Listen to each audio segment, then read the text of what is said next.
રાષ્ટ્રપતિ દ્રૌપદી મુર્મુ આજથી 30 ડિસેમ્બર સુધી 3 રાજ્યોના પ્રવાસે ગોવા, કર્ણાટક અને ઝારખંડમાં કેટલાક કાર્યક્રમમાં લેશે ભાગ.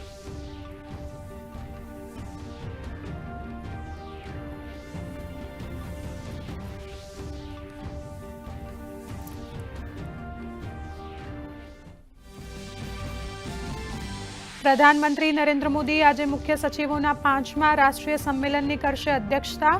રાષ્ટ્રીય વિકાસ સાથે સંબંધિત મહત્વના મુદ્દાઓ પર થશે મંથન.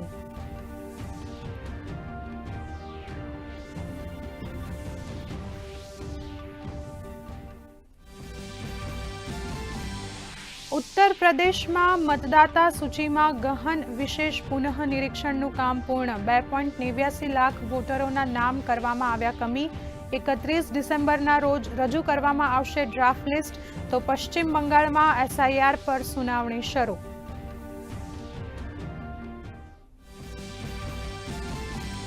મુખ્યમંત્રી ભૂપેન્દ્ર પટેલે ગાંધીનગર લોકસભા વિસ્તારમાં આવેલ ફન બ્લાસ્ટ ગેમ ઝોનમાં બાળકો સાથે માણી હળવાશની પળ.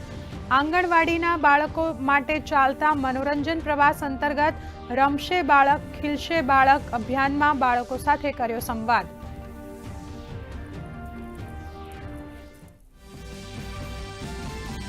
નાયબ મુખ્યમંત્રી હર્ષ સંઘવીએ સુરતના તાપીમાં કિનારા બનેલે નવીન પોલીસ સ્ટેશનનું અશ્વિન કુમારનું કર્યું લોકાર્પણ. આ પોલીસ સ્ટેશનના નિર્માણથી હીરા અને કાપડ વેપારમાં મળશે આર્થિક સલામતીનું સુરક્ષા કવચ.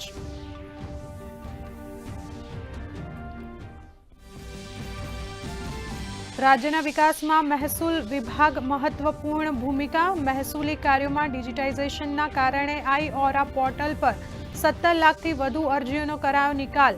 વહીવટી પ્રક્રિયામાં આવી પારદર્શકતા, જેથી મહેસૂલી પ્રક્રિયા બની વધુ ઝડપી અને સરળ.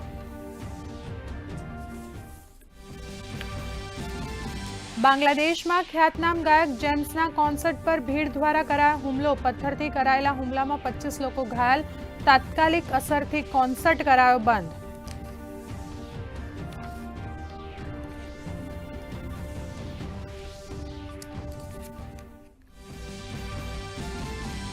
ઝેલેન્સ્કી અને ટ્રમ્પ વચ્ચે રવિવારે બેઠક પહેલા રશિયાએ યુક્રેન પર કર્યો મોટો હુમલો.